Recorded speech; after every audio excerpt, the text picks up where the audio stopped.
Assalamualaikum warahmatullahi wabarakatuh. Waalaikumsalam warahmatullahi wabarakatuh. Bagaimana kabarnya hari ini? Baik, Bu. Ada yang nggak masuk hari ini? Ada. Siapa? Saya Fik sama Kalisa, Bu. Kenapa nggak masuk? Sakit, Bu. Oke, baik. Sebelum kita memulai pelajaran, alangkah baiknya kita berdoa terlebih dahulu. Untuk ketua kelasnya dimohon memimpin doa untuk Happy. Sebelum memulai pembelajaran, alangkah baiknya kita berdoa terlebih dahulu. Berdoa dimulai. Berdoa selesai. Baik. Kemarin kita sudah belajar tentang ekonomi ya. Nah, sekarang Ibu akan menjelaskan mengenai ekonomi mikro. Sebelumnya Ibu akan menjelaskan mengenai tujuan pembelajaran hari ini. Baik, tujuan pembelajaran hari ini yaitu kalian tuh harus mampu menganalisis tentang ekonomi mikro terhadap perekonomian serta mampu menyajikan hasil diskusi yang nanti Ibu akan berikan contoh studi kasusnya, kemudian menggunakan kata-katanya sendiri dengan benar secara bergotong royong dan bernalar kritis. Nah, pembahasan hari ini yaitu ada 3 ya. Yang pertama yaitu ada pengertian, kedua komponen, dan terakhir yaitu contoh. Nah, kegiatan apa yang dilakukan dari gambar di samping? Ada yang tahu nggak kegiatan apa sih yang dilakukan dari gambar ini? Jual Rehan? beli. Jual beli. Selain jual beli ada lagi? Transaksi. Transaksi. Ada lagi? Jessica? Beli sayuran. Sayuran. Oke, bener ya. Nah, jadi ekonomi mikro itu adalah sistem ekonomi mikro yang memiliki tujuan bagi sebuah perusahaan, yaitu untuk menganalisis pasar dan bagaimana cara mengatur mekanisme untuk membentuk harga produk maupun jasa. Jadi ekonomi mikro itu adalah sebuah perusahaan yang menganalisis pasar untuk mengatur mekanisme dan membentuk sebuah harga. Dan ekonomi mikro ini juga itu ruang lingkupnya itu memang kecil ya, tidak seperti ekonomi makro. Namun tidak selalu berkaitan dengan finansial atau keuangan sebuah perusahaan ataupun rumah tangga. Tetapi ekonomi mikro ini juga mengajarkan tentang permintaan, penawaran barang dan jasa. Nah, di sini ada beberapa komponen dari ekonomi mikro. Yang pertama itu adanya interaksi antar pasar dagang. Nah, adanya interaksi antar pasar dagang ini adalah penjual adalah individu atau perusahaan yang menjual barang atau jasa, sementara pembeli adalah individu atau perusahaan yang membeli barang atau jasa. Jadi penjual itu adalah yang menjual barang atau jasa, sementara pembeli itu adalah yang membeli barang dari si penjual. Nah, untuk Alfianti mohon dibaca selanjutnya.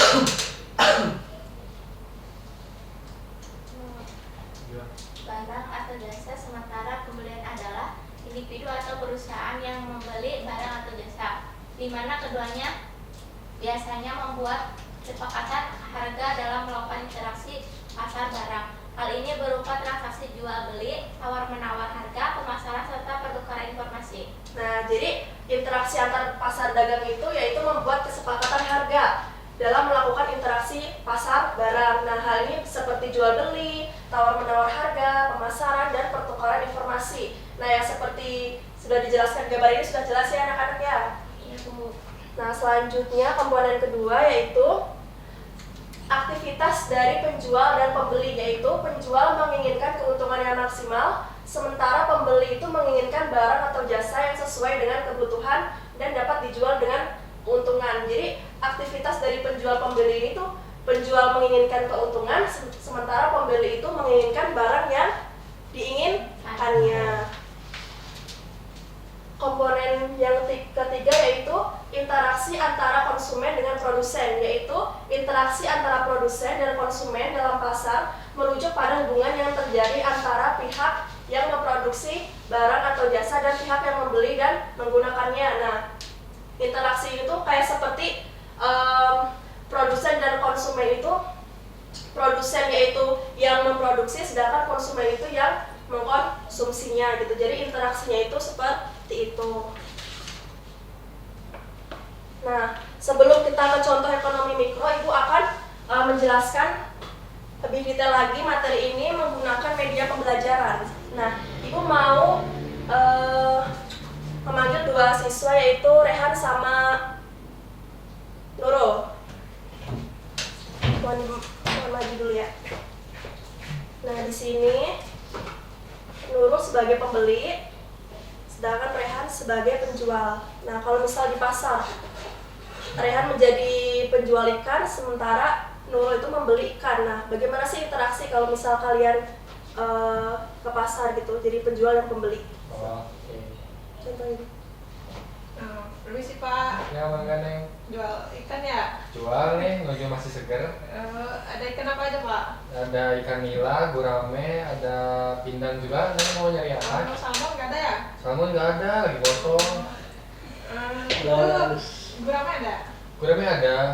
Gurame sekilo berapa? Kilo itu 75 nih sekarang. Aduh mahal banget Pak, saya beli Ya. kemarin 25.000. Saya juga susah nyarinya gurame teh.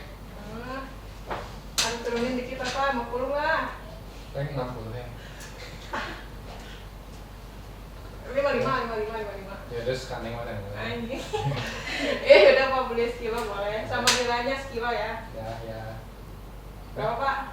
55 ya. Sama nila. 55 nilai mah tos deh. Ya, ini sisaan. Ya udah 55 ya. Ini Pak. Ya, Terima kasih ya Pak. sama. Ya. Ya. Oke, jadi interaksi antara penjual dan pembeli itu seperti itu ya, adanya tawar-menawar, kemudian pertukaran informasi, kemudian jual beli. Nah, kalau misal udah ada kesepakatan antara penjual dan pembeli, maka menghasilkan tadi pembeli menghasilkan barang yang diinginkannya dan penjual mendapatkan keuntungan yang diinginkannya. Nah, kemudian selanjutnya ada contoh ekonomi mikro. Contoh ekonomi mikro ini ada 6. Yang pertama ada permintaan. Nah, permintaan adalah jumlah barang dan jasa yang diminta dan mampu dibeli oleh konsumen dalam tingkat harga dan pada waktu tertentu. Nah, seperti tadi ya, penjual meminta, permintaan itu kayak penjual itu menginginkan ikan ke pembeli tadi.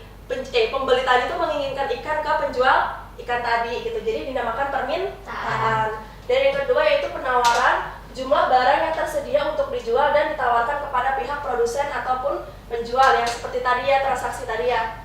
Nah, selanjutnya ada perilaku konsumen dan produsen. Segala aktivitas dan proses yang dilalui seseorang dalam pemilihan, pencarian, pembelian dan penggunaan barang atau jasa untuk memenuhi kebutuhannya, yaitu dinamakan perilaku konsumen dan produsen. Dan yang keempat itu ada harga. Nah, harga ini adalah suatu nilai barang yang dirupakan dengan uang, berfungsi sebagai alat ukur nilai suatu barang dan jasa. Jadi harga ini tuh sangat penting dalam ekonomi mikro gitu, karena yang menentukan permintaan dan penawaran itu adalah harga gitu, yang mempengaruhinya gitu. Selanjutnya ada dari biaya. Biaya ini yaitu sebagai pengorbanan yang dilakukan oleh perusahaan atau seseorang agar dapat memperoleh lebih banyak manfaat dari berbagai aktivitas. Dan yang terakhir itu adalah pasar, tempat atau wadah di mana penjual dan pembeli bertemu dan melakukan transaksi jual beli, seperti transaksi Rehan tadi dan Nurul tadi ya, dinamakan transaksi jual beli. Nah, sebelum ke kesimpulan, Ibu sudah membagi dua kelompok ya. Ini kelompok 1 dan ini kelompok 2. Nah,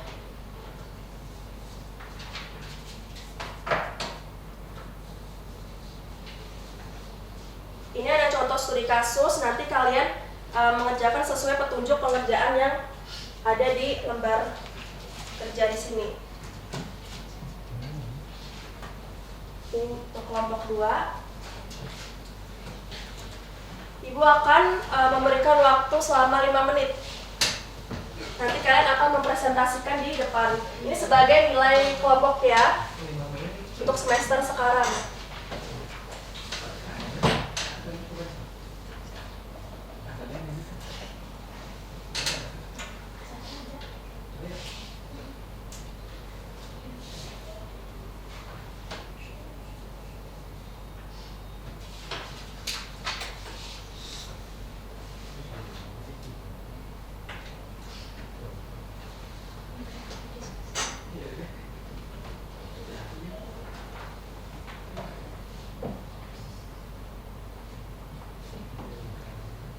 sini sudah tertera ini ya, untuk videonya untuk mencari pertanyaannya.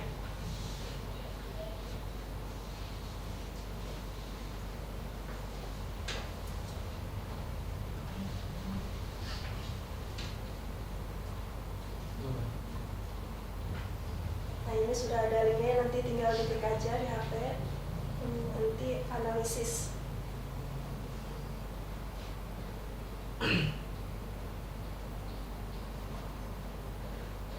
Kelompok 1 udah? Udah Bu. Ya, Kelompok 2?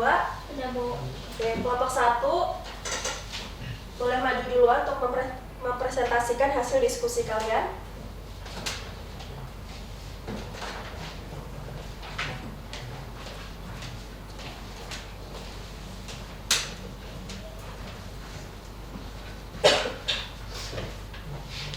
Baik, kami dari kelompok 1 akan menyampaikan hasil diskusi kami.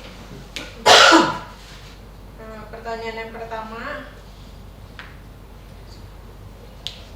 jawabannya itu dari banyaknya faktor yang mempengaruhi harga, salah satunya adalah hukum permintaan dan penawaran. Istilah permintaan bisa diartikan sebagai jumlah barang atau jasa yang diinginkan atau dibutuhkan oleh pelanggan, sedangkan penawaran diartikan sebagai jumlah barang atau jasa yang tersedia di pasar. Contohnya adalah penjual susu murni yang menjual kepada anak-anak, ibu arisan dan bapak yang sedang berolahraga. Lalu untuk yang nomor 2, jawabannya adalah hukum permintaan dan penawaran. Istilah permintaan bisa diartikan sebagai jumlah barang atau jasa yang diinginkan atau dibutuhkan oleh pelanggan, sedangkan penawaran diartikan sebagai jumlah barang atau jasa yang tersedia di pasar. Yang nomor 3, jawabannya adalah semakin tinggi harga barang, para pengusaha akan terus menambah barang dagangan untuk menambah keuntungan yang lebih banyak. Hal ini disebut sebagai kurva penawaran. Tetapi bila harga semakin tinggi, semakin banyak orang tidak mampu untuk membelinya. Dan yang nomor 4, jawabannya adalah semakin tinggi harga barang, semakin rendah permintaan karena semakin tidak terjangkau oleh para pelanggan. Tetapi bila harga barang semakin murah, permintaan akan terus bertambah. Hal ini biasanya disebut sebagai kurva permintaan. Ya, Bu. Baik, berikan aplaus untuk kelompok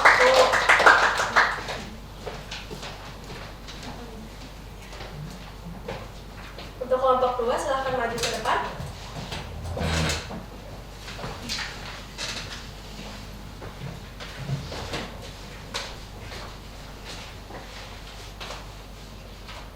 Oke, di sini saya akan menyampaikan hasil diskusi kelompok 2.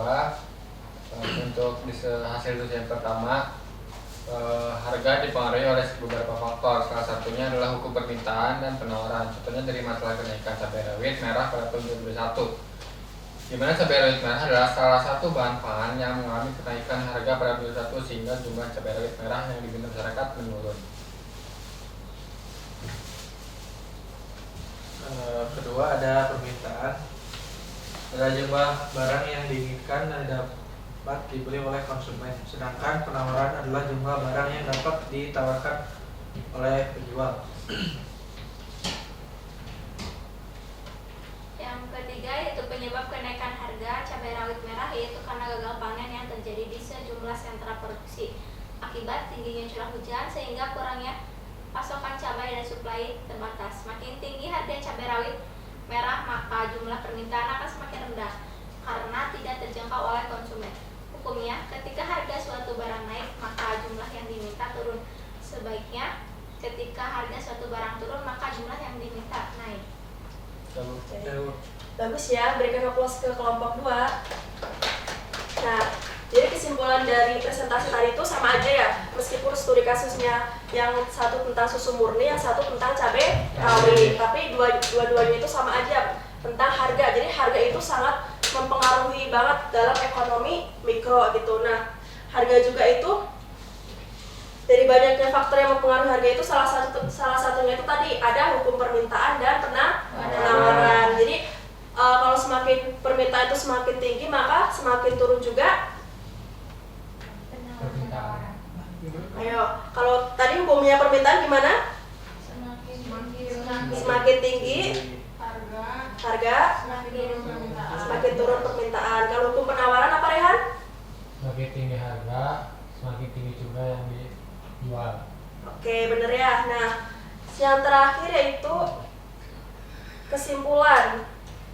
Jessica, tolong dibaca kesimpulannya hari ini. Untuk kesimpulannya yaitu analisis yang digunakan dalam teori ekonomi mikro diantaranya mengenai perilaku pembeli atau disebut dengan konsumen serta perilaku produsen secara individual. Adapun perilaku ekonomi yaitu rumah tangga konsumsi, rumah tangga produksi, pemerintah dan masyarakat luar negeri. Komponen pada sektor ekonomi meliputi proses interaksi dalam pasar dagang, aktivitas dari penjual dan pembeli, dan aktivitas antara konsumen dan dengan produsen. Oke, jadi materi hari ini ada yang sudah paham. Jadi ekonomi mikro itu meskipun lingkupnya kecil tapi tidak berfokus pada finansial saja gitu. Jadi komponennya itu banyak gitu, meskipun tidak seluas ekonomi makro. Oke, yang terakhir Ibu akan melakukan post test untuk melatih kepahaman kalian hari ini dan untuk menjadi nilai individu kalian. Nah, ini untuk kodenya nanti tinggal masuk ke Google aja ya.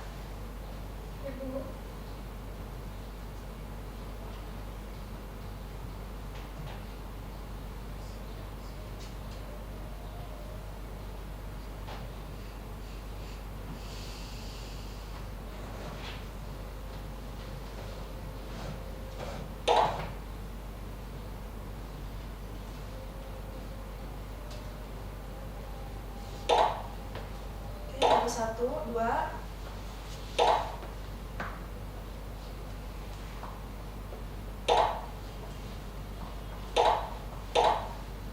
Tiga peserta. 4,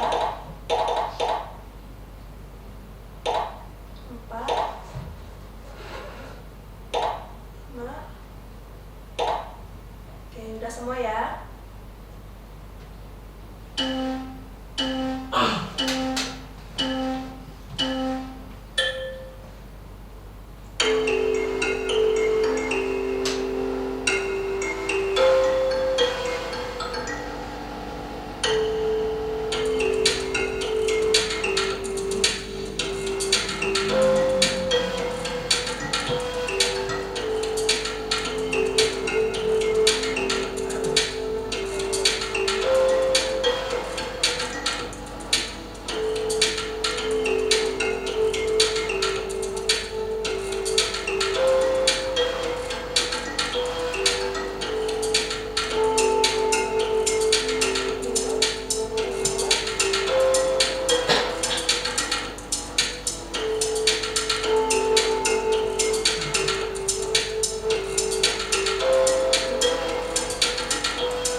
Baik.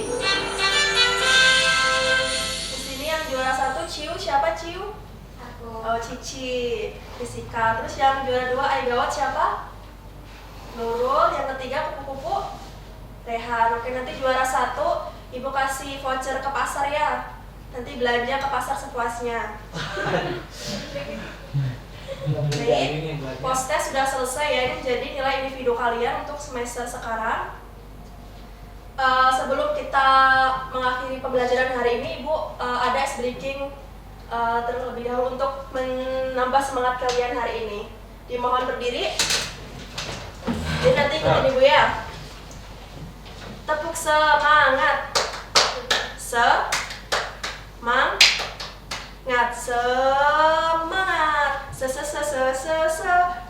Mama semangat. Oke?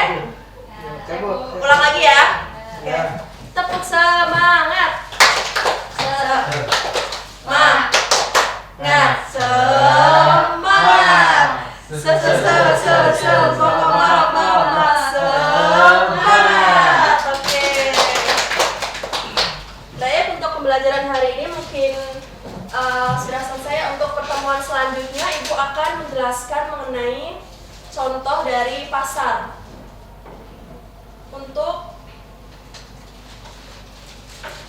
sebelum kita mengakhiri hari ini, terlebih dahulu ketua kelas untuk mengakhiri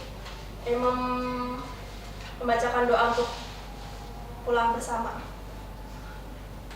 Dimohon Repi. Oke, pembelajaran telah selesai. Alangkah baiknya kita berdoa untuk keselamatan kita pulang nanti. Berdoa dimulai. Berdoa selesai. Sekian, terima kasih ya. Kita bertemu di pertemuan selanjutnya. Wassalamualaikum warahmatullahi wabarakatuh.